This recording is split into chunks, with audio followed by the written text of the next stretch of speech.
Ok, pessoal, vamos retomar nosso assunto, agora falando sobre seleção encadeada, também chamada de seleção aninhada, certo? Bem, esse aqui será a estrutura que a gente vai utilizar nos nossos pseudocódigos, tá? Então, a seleção aninhada ou também chamada de SIS encaixadas, tá? Seleção encaixadas. Aí olha só como ela basicamente é a mesma estrutura do se não, tá? Uma diferença é que agora eu posso ter um dentro do outro. Então eu posso ter um se, aí eu tenho a minha condição. Se essa condição for atendida, for verdadeira, aí eu posso ter um outro se não dentro dele. Eu posso ter outro se não aqui dentro dessa condição, se ela for verdadeira? Sim. Então eu posso ter vários se não, um dentro do outro, tá? E dentro do se não, posso ter também? Também pode. Então, se essa condição aqui em azul der falsa, aí ele cai aqui no sinão, né? Aqui no sinão azul. Aí eu posso ter um outro teste, uma outra condição, aqui que eu coloquei em verde. Ó. Se, aí ele testa outra condição, se não, aí ele executa outra ação. Então, nesse caso aqui, ó, eu também posso ter um outro se aqui dentro onde está o comando, poderia ter outro se lá dentro, outro se não lá dentro. Aqui no se não de novo, então, basicamente eu posso ter vários se's encadeados, tá? Posso ter vários se's um dentro do outro durante os nossos algoritmos, tá? Como é que funciona isso na linguagem Python? Como é que a gente vai escrever se's alinhados? Primeiro apresentado como seria aqui no pseudocódigo, ficou o exemplo simples, mas ok, fica um exemplo anterior, né? Aqui. Então dando foco aqui, ó, nessa região. Aqui em Python nós teríamos se A maior que B, se isso aqui for verdadeiro, aí ele executa esse bloco aqui, certo? Aguenta aí. Se não, aí ele executa essa parte aqui embaixo. Beleza. Se essa condição for verdadeira, aí lembra, a gente tinha comentado o seguinte, em Python basta dar um tab, e aí o interpretador, tudo que estiver considerando aquele tab ali, ele vai considerar que é executado dentro do if, né? Faz parte do bloco do if. Beleza, ele executa print, o número B é menor que A. Aí ele testa, de novo, ó, if A menor que 10. Aí olha, ele deu um outro tab aqui. Então nota que o if e o print estão alinhados pelo mesmo tab. Então deu um tab para cá e esse tab para cá. A mesma coisa para o else, deu um tab para cá. Então o interpretador ele enxerga que isso tudo aqui, ó, faz parte de um mesmo bloco, tá? Por quê? Porque está considerando essa tabulação aqui, tá? Aí ele botou if A menor que 10. Para ele poder entender, para o interpretador entender que esse print faz parte desse cara aqui, desse if e não desse, tem que dar um outro tab. Então tem uma tabulação daqui para indicar que esse if pertence a esse bloco. E tem um outro tab aqui que eu coloquei para poder representar que esse cara está dentro desse if aqui. Tá? Então só lembrando, if, aí bota a condição, 2 pontos, dá um tab e coloca o teu bloco de condições, de instruções. Aí tem um outro if, então esse if também tem que estar acompanhado do tab, e aí tu coloca as instruções. Dentro desse if, eu posso ter outro if?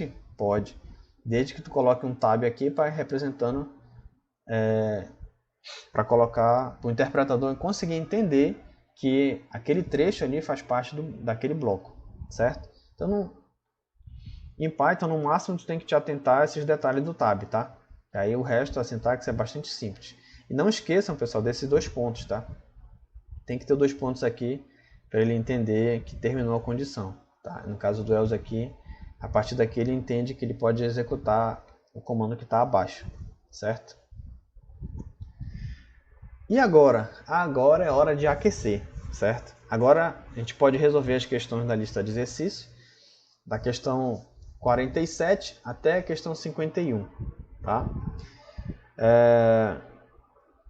Eu vou continuar aqui e aí depois eu faço um vídeo exemplificando alguma execução de questão, ok? Então, só para fechar aqui já falando da múltipla escolha, tá? A seleção de múltipla escolha, ela é para situações onde tem vários ifs encadeados um dentro do outro. Então, para facilitar a leitura do algoritmo, Aí criaram a seleção de múltipla escolha, tá? Olha só, como é que ela vai funcionar? Ela é uma alternativa para esses encaixados, né, encadeados. Escolha, é a sintaxe já, tá? Escolha, aí tu coloca aqui uma expressão, isso aqui vai ser uma variável, tá? Caso, também é uma palavra reservada aqui, caso. O rótulo 1, aí 2 pontos, e aí tu bota o comando. Aí tem um comando pare. O que esse comando pare faz? Ele para a execução do algoritmo. Então ele vai testar o seguinte: se essa expressão for igual a esse rótulo, se isso aqui for verdade, aí ele executa o comando e depois de executar o comando para. E aí ele sai do bloco de execução. Tá? Então sempre, como é que o escolha vai funcionar? Ele vai testar se essa expressão é igual a um dos rótulos. Então posso ter o rótulo 1, 2, até o rótulo N. Tá? Então ele sempre vai testar com um rótulo. Se for igual, aí ele executa o comando. E aí logo em seguida pare, ele para, que é para dizer que olha, já executei o que eu tinha de fazer, já tenho uma situação que foi verdadeira, e aí ele sai do bloco de execução. E aí observa que ele ainda tem um senão aqui, né? Caso nenhuma das situações aqui seja verdadeira, nenhum do rótulo seja igual à expressão, aí ele executa o senão, tá? E lembrando que esse senão, ele é opcional nesse caso aqui, tá? Ele é opcional. Olha só o exemplo aqui, ó. A expressão, essa expressão, é avaliada e o valor será comparado com um dos rótulos. Então, é como se isso aqui, ó, quando eu fiz aqui, ó, expressão e comparei com o rótulo 1, é como se ele estivesse executando da seguinte forma, ó, se expressão, essa expressão, se for igual ao rótulo N, qualquer um desses rótulos aqui, ó, rótulo 1, rótulo 2, rótulo N, se a expressão for igual ao rótulo N, aí ele executa o comando que está aqui depois dos 2 pontos, ok? Então pode ter um comando ou um bloco de comandos, tudo bem? Como é que funciona com uma linguagem de programação? Aí eu trouxe o exemplo aqui do pseudocódigo, tá? Eu coloquei aqui, ó, criei um código chamado, que eu atribuo o valor 1 para esse código. Escolha, aí tem aqui, abre, fecha parênteses, código. É essa aqui que vai ser a variável que vai ser analisada, né? Que vai ser seria a expressão que vai estar sendo testada.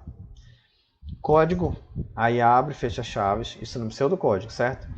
Caso 1, então se o código for igual a 1, executa o comando 1, depois para. Se o código for igual a 3, caso 3, se ele for igual a 3, 2 pontos, aí ele executa o que tiver depois dos 2 pontos, depois para, porque ele já deu verdadeiro, então ele termina. Se o código não for igual a 1 e não for igual a 3, imprime erro, tá?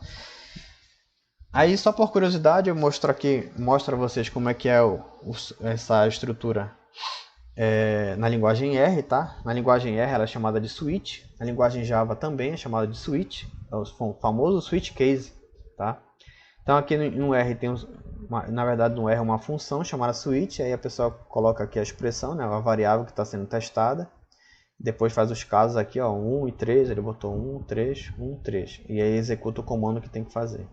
Senão ele imprime erro aqui. No caso da linguagem Python, a gente não tem essa estrutura chamada escolha, né? Não tem um switch, tá?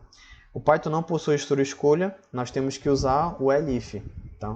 Então, como ele não tem essa estrutura switch, a maneira que se tem de fazer em Python é através do elif. Então, olha só, como seria um exemplo em Python, né? Então tem aqui o código 13, o código seria a expressão, certo? Aí ele vai testando, ó, se o código for igual a 0, aí ele digita 0, digitou 0. Aí bota aqui elif, lembrando do tab aqui na linha de cima, tá? Tab, aí ele pertence ao bloco de cima, elif, código igual a 1, ou código igual a 9, ou código igual a 4, dá o tab, bota o print. Aí eu perceba o seguinte, aqui no caso no pseudocódigo, aqui ó, no escolha, quando aqui nesses casos, ele te permite colocar apenas o rótulo aqui, né? Vou voltar no slide aqui, ó. Tu tens apenas o rótulo aqui. Na linguagem Python, tu pode fazer isso aqui de fato, né? Olha só. Porque lembra aqui, ó. Aqui é como se fosse o caso zero, né? Aqui é caso 1, aqui é como se fosse o caso zero. Se o caso for igual a zero, caso zero, no caso aqui código igual a zero, então ele te permite colocar aqui, ó, igual como foi lá no exemplo. Aqui, ó. De fato, como seria, quando eu fui tentar te explicar como era o raciocínio disso aqui, ó. Isso aqui se parece muito com como é em Python, né? Então observa aqui, ó. Se o código é igual a zero, aí ele imprime, digitou zero. Elif, e aí lembra que o elif ele permite a gente colocar uma condição. Então eu posso testar aqui com o elif uma outra condição. Aí ele faz os testes aqui e aí manda imprimir esse número é um quadrado perfeito, se der verdadeiro isso aqui. Se elif, né, se não, se elif seria um se não se, né? Se não se, código igual a 2, esse número é par. Se não se, código igual a 3, o código igual a 5, o código igual a 7, esse número, aí ele imprime, esse número é par, é ímpar e primo. E assim por diante, tá? E aí no final aqui, ó, a última opção é o else, e aí ele não coloca, lembra que o else não tem condição, né? Então o caso padrão seria, ou seja, não der certo nenhum desses aqui, aí ele imprime, esse número existe, ok? Aí agora, continuando o aquecimento, né? Vocês já podem resolver as questões de 65 até a questão 68. Bom, e agora? Agora, lá vem as questões, tá? A gente vai começar a fazer mais exercícios, lembrando que a nossa disciplina de programação, eu sempre comento com vocês, né? Programar é igual andar de bicicleta. Quanto mais a gente fizer exercício, quanto mais a gente treinar, mais habilidades a gente vai ter, tá? Então, façam exercício, façam as questões, resolvam as questões. Vai vir uma chuva de questões aí, igual que o Jack Sparrow correndo das questões. Tá? Só que eu não quero que vocês corram, eu quero que vocês corram para o exercício, para atacar as questões. Bem, quais questões a gente pode fazer agora?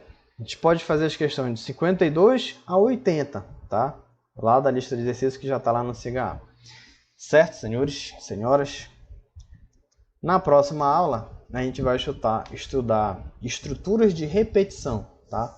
Basicamente, na próxima aula a gente vai ter uma aula de exercícios, né? E aí, na próxima semana, a gente começa a falar de estruturas de repetição. Certo? Então, essas são as referências da aula, tá? Próximo vídeo a gente começa a resolver algumas questões de estruturas de seleção. Até lá!